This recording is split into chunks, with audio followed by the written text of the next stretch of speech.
మీరు చెప్తున్నాయి మీ అధికార పక్షంలో మీరున్నప్పుడు కూడా ఇలాంటి ఇష్యూస్ జరిగినాయి కదా సార్. ఇప్పుడు వైజాగ్ డాక్టర్ సుధాకర్ విషయంలో గానీ, లేకపోతే ఈ కియా మోటార్స్ విషయంలో మీ గోరెంట్ల మాధవ్ గారు గానీ, ఇలాంటి ఇష్యూస్ కూడా మీ పార్టీలో కూడా జరిగినవి ఉన్నాయి కదా సార్. మరి రెండిట్లని పోల్చి చూస్తే ఇప్పుడు జనం కూడా దీని మీద ఎక్కువగా ట్రోలింగ్ కూడా పట్టించుకోలేని పొజిషన్‌కి వెళ్ళిపోయింది. మరి దాని మీద నేను ఇప్పుడు మీరన్న దాన్నే తీసుకున్నాం. కియాకి సంబంధించి మేమన్నా బెదిరించి కియాని ఏమన్నా తరివేసామా? స్థానికులకు ఉద్యోగాలు ఇవ్వాలని చెప్పి లోకల్ ఎంపీ అడిగితే తప్పేముంది దాంట్లో? అంతే తప్ప వాళ్ళని ఎక్కడ మేము కియా ఎక్కడ వెళ్ళిపోవాలి. అదనంగా 400 కోట్లు పెట్టుబడి మా హయాంలో కియా పెట్టింది. కానీ పార్లమెంట్ సాక్షిగా తప్పుడు ప్రచారం చేసింది ఇదే తెలుగుదేశం పార్టీ. కియా వెళ్ళిపోతుందని, అమర్ రాజా వెళ్ళిపోయిందని ప్రచారం చేశారు. ఎక్కడ ఉంది?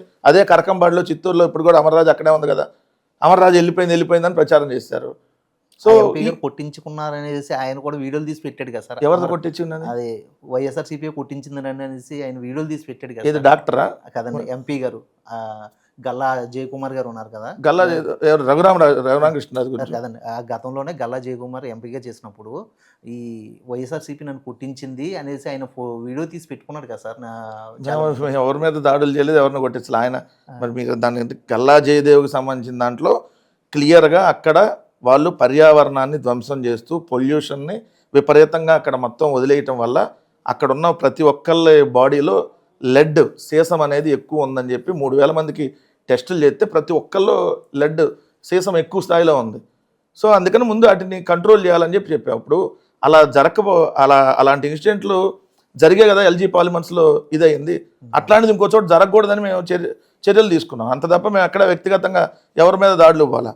రెండు, మీరు అన్నటువంటి సుధాకర్కి సంబంధించి ఆ డాక్టర్ సుధాకర్ అనేవాడు రోజు మందు దాగి పిచ్చిగా ఏదైతే రోడ్ల మీదకి వచ్చి ముఖ్యమంత్రిగా జగన్మోహన్ రెడ్డి గారిని, ఆ రోజు ప్రధానమంత్రిగా మోడీ గారిని అమ్మ లెక్కలు బూతులు తిట్టాడు.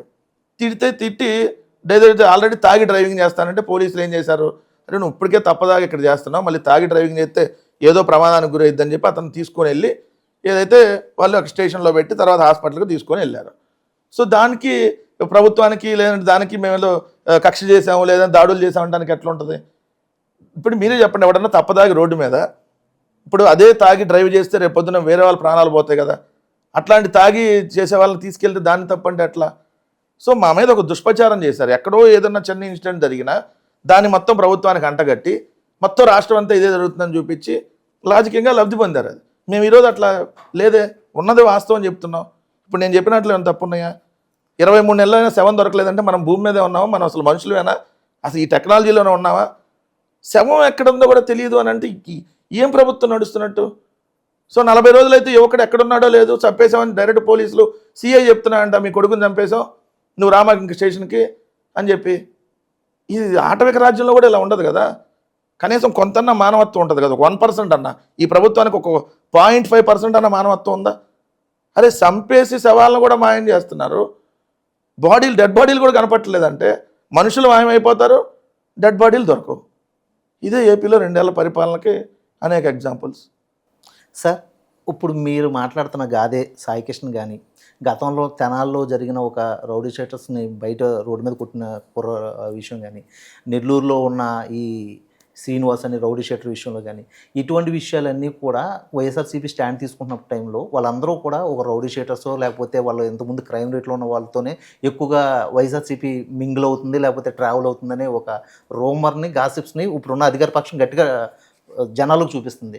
అలాంటప్పుడు వీళ్ళ మీద మీరు ఫోకస్ చేసి కన్నా ఈ ప్రజాపాలనలో జరిగే సమస్య మీద ఫోకస్ చేస్తే మంచిది కదా సార్. ఎందుకు వీళ్ళ గురించి ఎక్కువగా మీరు ఎవడండి ఇప్పుడు వాళ్ళందరినీ రౌడీ షీటర్లు అన్నాలే కదా, అత్యధిక రౌడీ షీటర్లు. చింతమనేని ప్రభాకర్ రౌడీ షీటర్ కదా, 90 కేసులు ఉన్నాయి చింతమనేని ప్రభాకర్ మీద. ఈ క్యాబినెట్లో 22 మంది మంత్రుల మీద కేసులు ఉన్నాయి. ఏడీఆర్ రిపోర్ట్ ఇచ్చింది, ఇదేదో వైఎస్ఆర్సీపీ ఇచ్చిన రిపోర్ట్ కాదు. ఏడీఆర్ ఇచ్చిన రిపోర్ట్ ప్రకారం ఈ దేశంలో అత్యధిక క్యాబినెట్ మంత్రులు క్రిమినల్స్గా ఉన్నటువంటి ప్రభుత్వం ఇల్లు. ముఖ్యమంత్రి క్రిమినల్, ఉప ముఖ్యమంత్రి క్రిమినల్, ఏదైతే నారా లోకేష్ క్రిమినల్, 22 మంది మంత్రులు క్రిమినల్గా ఉండి వీళ్ళు అవతలాలను రౌడీ షీటర్లు అంటారేంది? అంటే రౌడీ షీటర్ అయితే మీరు 2 రోడ్డు మీద సంపేచ్చి సవాలు కూడా లేకుండా చేసేస్తారా? ఎవడిచ్చాడు అధికారం మీకు? భారతదేశ ప్రజాస్వామ్యంలో ఉన్నావా లేదంటే ఇంకేదన్నా వేరే రాజ్యాంగంలో ఉన్నావా మనం? అంటే వాడు రౌడీ షీటరు, ఓకే అయితే న్యాయస్థానాల ముందు ప్రొడ్యూస్ చేసి శిక్షలు వేయించండి. మీరు ఇంతమంది న్యాయవాదులు, ఇంతమంది మొత్తం సిస్టమ్ అంతా ఉంది కదా మన దగ్గర. సిద్ధార్థ లోదనాన్ని పెట్టుకోతారు కదా, మరి పట్టుకొని వచ్చి కేసులు వేయించండి, వాళ్ళకి సంబంధించి అరెస్టులు చేసి శిక్ష పడేటట్టు చేయండి. వాళ్ళు ఎవరో గంజాయి తీసుకున్నారు, గంజాయి మీరు అమ్ముతుంటే తీసుకున్నారు, అదే మీరు గంజాయి నియంత్రిస్తే ఆడిని తీసుకొని వస్తారు వాళ్ళు. 100 రోజుల్లో గంజాయి నిర్మూలిస్తా అన్నారు. మరి అదే తెనాలిలో ఆ యువకులు గంజాయి తీసుకున్నారు అని అంటే మరి మీ ప్రభుత్వం గంజాయి అమ్మటం వల్లే కదా, గంజాయి ఇక్కడ దొరకటం వల్లే కదా, మరి ప్రభుత్వానికి కదా దానికి బాధ్యత.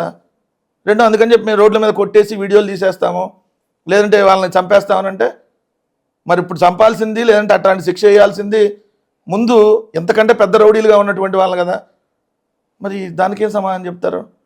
సో మనం చట్టాన్ని చేతిలోకి తీసుకునే అధికారం ఎవరికి ఉండదు. ముఖ్యమంత్రి అని అంటే అది 5 సంవత్సరాలు ప్రజలు ఇచ్చే పదవి, తర్వాత ఆయన ఉండొచ్చు, మళ్ళీ ఇంకోళ్ళు రావచ్చు. సో నా ఇష్టం వచ్చినట్టు నేను చేసేసుకుంటా, అధికారం ఉంది కదా ఎవరినైనా ఏం చేసుకుంటా అంటే రేపొద్దున అవతల వచ్చిన పార్టీ కూడా అదే ఆలోచించింది అనుకోండి, ఏమవుతుంది ఈ రాష్ట్రం వల్లకాడైద్ది. సో అందుకని మీరు ఏదన్నా లీగల్గా ప్రొసీడ్ అవ్వండి. డైరెక్ట్గా దాడులు చేసేస్తాం చంపేస్తామంటే రేపొద్దున వీళ్ళు అవతలని నంపరా? మీరు కూర్చున్న సీట్కి నాకు ఎంత దూరం, నాకు మీకు అంతే దూరమే కదా. కాకపోతే ఒక రోజు లేట్ అయిద్దేమో యాక్షన్ తీసుకోవడానికి.